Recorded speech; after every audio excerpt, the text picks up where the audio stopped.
r/Nosleep. Posted by u/Matt Gamara. Alt 3. I am a security guard in the ruins of an Inca fortress.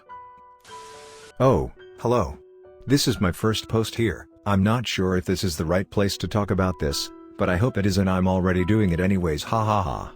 I was very recently hired as a security guard at an old Inca fortress in Bolivia, at the top of a mountain, something around 2,000 meters of altitude. It's an archaeological site, and during the week it functions as a museum too. Today was my first day, although most of it was more like a video game tutorial. My supervisor, Señorita Riviera, spent almost the entire day guiding me through the installations, telling me how to properly answer common asked questions and introducing me to my colleagues at the Guarida, the security station of the place. At the end, she weirdly asked me if I had ever seen something unnatural. I replied I hadn't. She gave me the key for the basement of the Guarida, to which she referred as the safe room. When I asked why did we need that if we were already at a safe place, she gave me a new manual, said farewell, and left. When I arrived at my home, I work from 10 a.m. to 8 p.m. In my house, I'm currently living in a city at a distance of 5 kilometers from the mountain. I checked the manuals my supervisor gave me. The first was the safety rules, which I had already read when I applied for the job. The second was an informational guide to the ruins. It was mostly FAQ, that contained the same questions she explained to me during the day. The third is why I'm writing this. It is called Special Security Measurements. It looks like a dull and old book, differently from the first ones, which contained illustrations and random photos from the archaeological site. It has no cover art, it smells like mold, and probably was made typewritten. Well, nobody said I couldn't share it. There's nothing like that in my contract, on the book, or told to me by my supervisor. I transcribed the rules and translated from Spanish for you guys. Special Security Measurements. 0. Write address in paper and lay it onto Blay and Guarida. 1. As a security guard, you are instructed to detain people who vandalize the patrimony on spot. However, this doesn't apply to the Guarida. If you see someone vandalizing the Guarida, ask for their ID. If it says specialized curators personnel, you are obliged to ask no further questions and go to another location of the museum. 2. The safe room key is to be considered your most precious belonging. Maintain it with you at all times. At home, find a secret place to put them, like under the bed mattress or inside a random envelope in the trash can. Do not, by any means, leave it in a safe or inside your wallet when you're at home. Change the secret location at least once every week. 3. If you notice the disappearance of the key, do not panic. Call your supervisor and follow their instructions. 4. The safe room must be locked at all times, and should only be opened if required or in extreme emergencies. By no means you should try to enter to satisfy your curiosity or by any other reason other than emergency. 5. If you see a man with a suit, sunglasses and a fedora hat or top hat, politely ask his name. If he answers one of the following: John Doe, Duke's personnel, Celeste's personnel, specialized curators personnel, ask him if he needs assistance and do what he commands. Then contact your supervisor. If he does and gives you any of the described answers, tell him to leave. He should follow your instructions. If he doesn't, go to the safe room immediately and contact your supervisor. 6. If you see a group of kids wearing clothes that look very old and dusty, ask them where their parents are. If they don't answer, close the section of the museum, call your supervisor, and go to the safe room. Await further instructions. 7. When you leave the Guarida, always double-check if the windows are closed. 8. Don't use the bathroom at the entrance of the museum between 14:30 and 16:15. 9. The ruins of the Inquisition outpost must be avoided at night. 10. You must not speak Spanish inside the safe room. 11. Don't stay at work after 9 p.m. If you happen to be there after this specific time, go to the safe room as silently as you can. Avoid using technological devices, radio, television, VHS films, etc. there. 12. Do not bring any book written by Spanish people from the 16th and 17th century to the job. 13. Never go into the wilderness alone. Never. 14. There are always exactly 1 supervisor, 4 security guards, 12 janitors, 2 historians and 3 persons selling the tickets to the museum. If you see anyone with staff clothing you don't recognize, call your supervisor. Do not, by any means, invite them to the Guarida until you have confirmation they're museum personnel. This rule doesn't apply to the archaeological team if they happen to be there.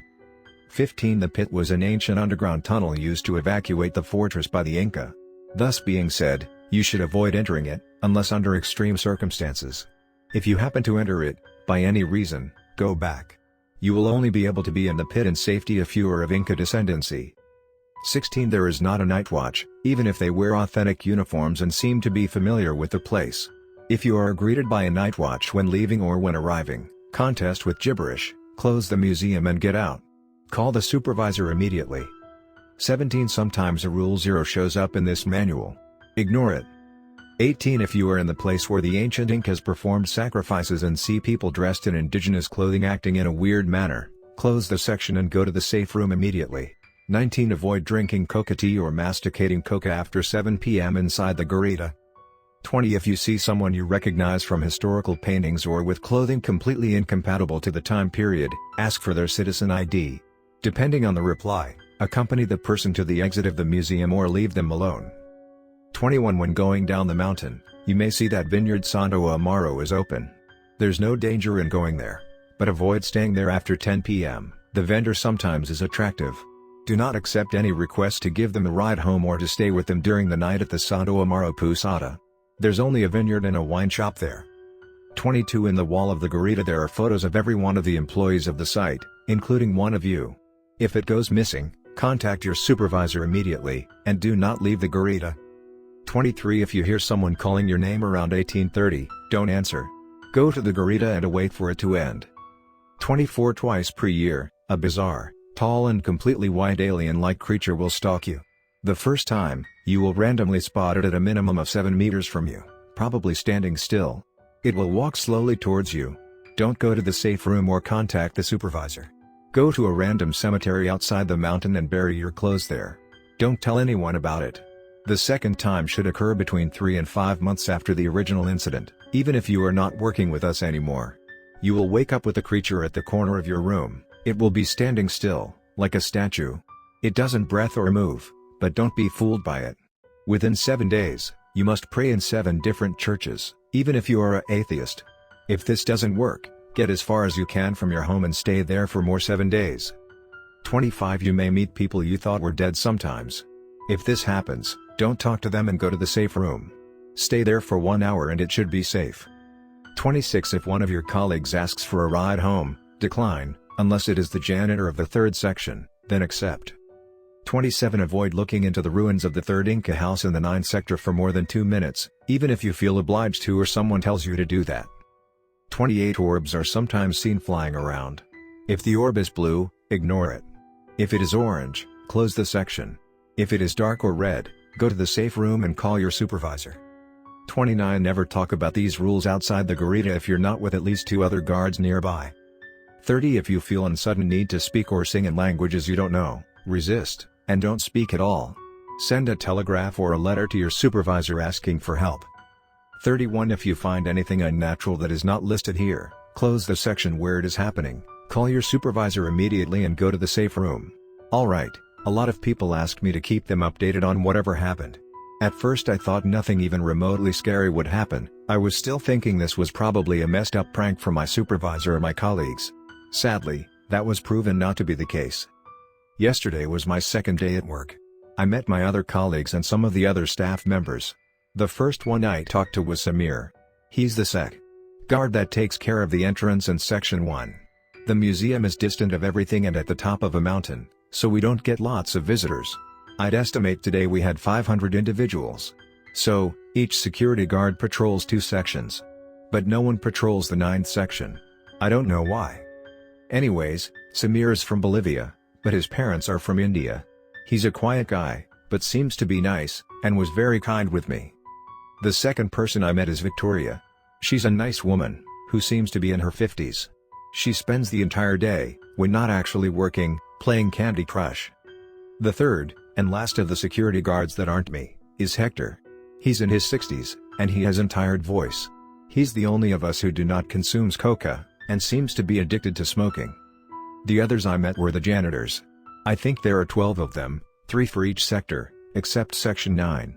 I don't know why there are so many of them. The whole point of ruins is to see ruined places, and they don't do a lot of things apart from collecting the trash of the trash cans. But who am I to complain? Oddly, although there are 12 janitors, I didn't saw one of the janitors of the 6th section during the entire day. I mean, even the picture of him in the Guarida is empty. They have one for each employee. So, let's get started. I arrived around 9:45. Only Hector was there, smoking his cigarette at the entrance.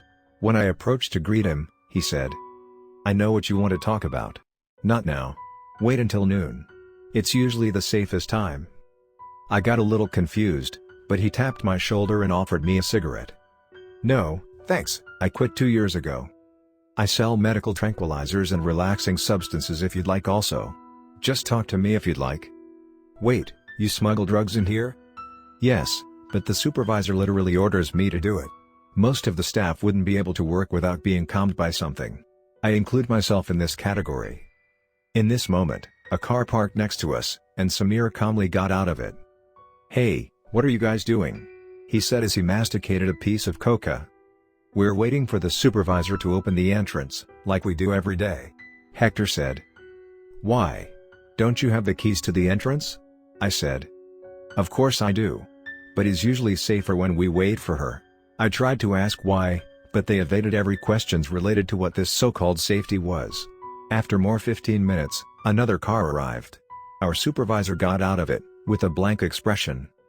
"Javier, in my office, in 5 minutes," she said, as she entered the ruins. "Senora, it isn't 10 a.m. yet," Hector said with a cough in his voice. She ignored him. I immediately went to her office. It's a small cabin just at the side of the entrance.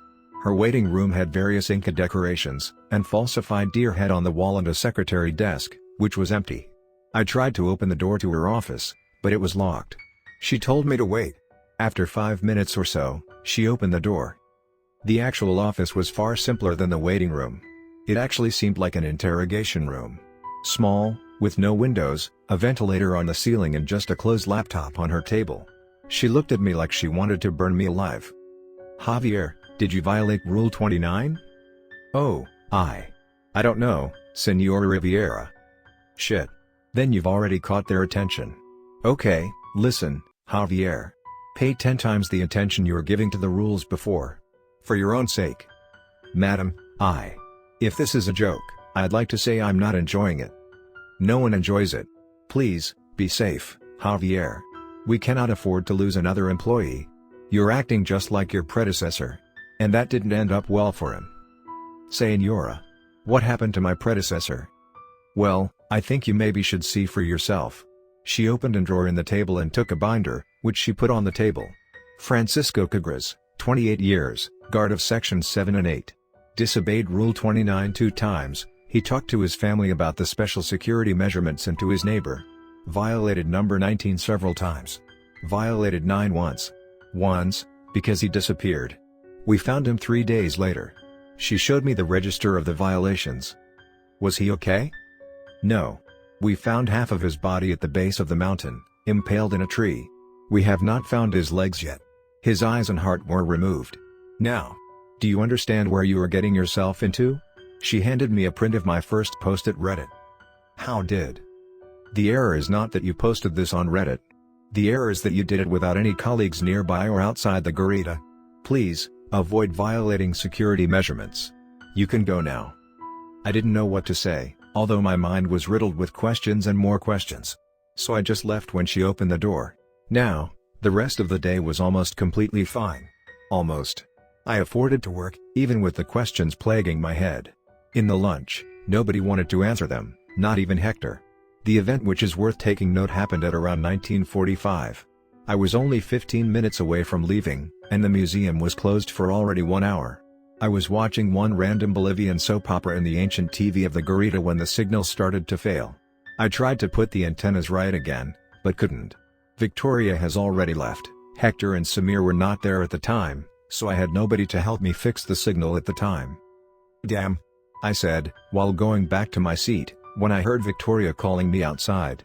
"You should know that, to the high altitude of the Bolivian mountains, even a whisper can be heard from several meters of distance."